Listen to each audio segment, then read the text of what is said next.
Hi friends, welcome back to the channel. If you're new here, then welcome. And please feel free to watch some of the other videos on this channel to get to know us.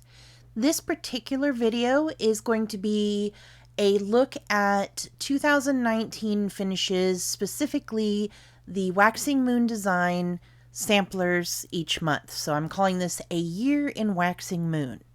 Here are some photos of the hand-dyed fabric. Now, technically, January was finished in 2018, and if you remember from my first video, this is, in fact, the one that I had been working on right before New Year's Eve when Pandora had swallowed the thread, and we ended up in the emergency vet. Now, all of these are done on 18 count Aida, and they are hand-dyed by me. What I did is I hand-dyed each season a different color. I did swap out a few of the colors or thread with Victorian motto only because I have so much Victorian motto and I kind of wanted to use it up. I will also be inserting a photo of what they look like up on the wall with their particular floral picks that I also change per season.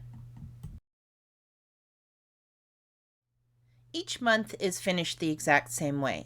I took the stitched piece and mounted it on a piece of foam core. I covered a larger piece of foam core with fabric to try and match the theme of that month.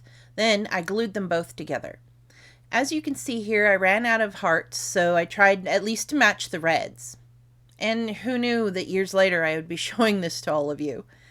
Honestly, it really doesn't look all that bad once it's up on the wall with its floral pick. Now, I also made that as well as the cording around the edges that you see. Now, Vanna, the Twisted Stitcher, she has a great video that teaches you how to do this.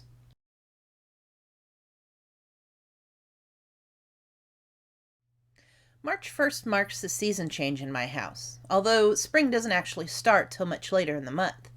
Now, I do swap out the floral picks as well as the welcome designs that I have, and I will be showing you those in an upcoming video.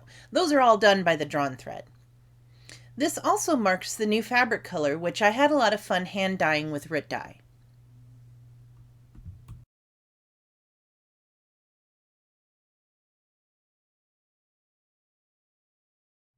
The bunny fabric that you see in the background on April was actually fabric that I had purchased a long time ago to make a pair of scrubs when I worked in the clinic. I really thought that these bright, wonderful colors really represented springtime, and I think they also matched the rainbow in April.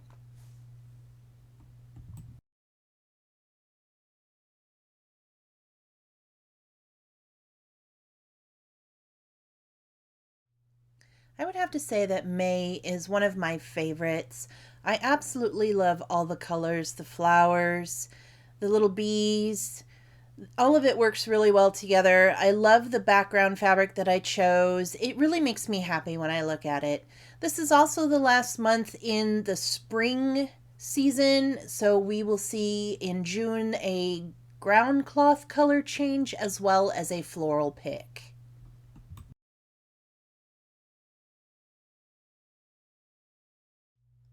In June, I decided to change the way I stitched the design. I didn't really like the people in the pattern, so I chose to leave those out. Instead, I picked other items in the pattern to replace them with. For June, I chose to do the strawberry basket. Here is a photo that I took directly from the Waxing Moon website showing how the design actually looks.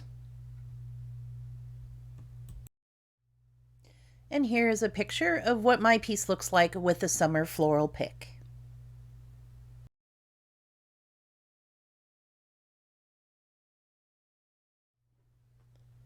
By now I had found a comfortable rhythm to stitching these each month.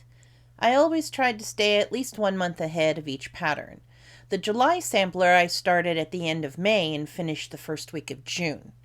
Now I have inserted another photo of the original from the website, but it's a really bad picture, so I do apologize for that.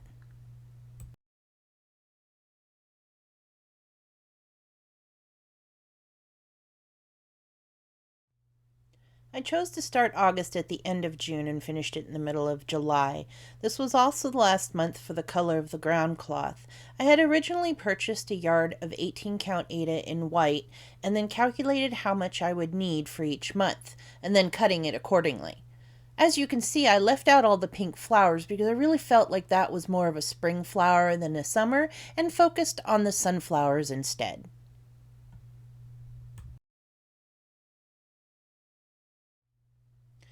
Leaving out the people in September left a bit of a strange gap that in hindsight I might have done differently now looking back at this. However, at the time I really didn't want to deviate too far from the original pattern. The ground cloth changes to brown and the floral pick takes on all the lovely colors of fall. And I really enjoyed making these. Again, all of these items I got from Hobby Lobby. I also did a bit of patchwork quilt background with the pieces of fabric from my stash.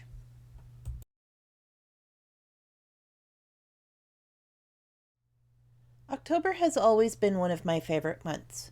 Growing up in northern Nevada meant that right before Halloween the weather would turn from being still kind of warm to needing a jacket in the mornings because the cool crispness of the air would chill you without one.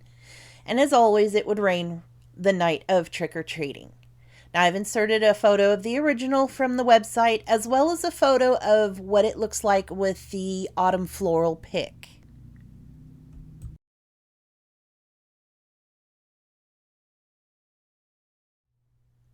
In November, I left out a large amount of the items from the pattern, not just the woman, but the turkey, the deer, and the hills that they are on, as well as some of the extra leaves. I changed the bottom banner to only have 2 squirrels as well.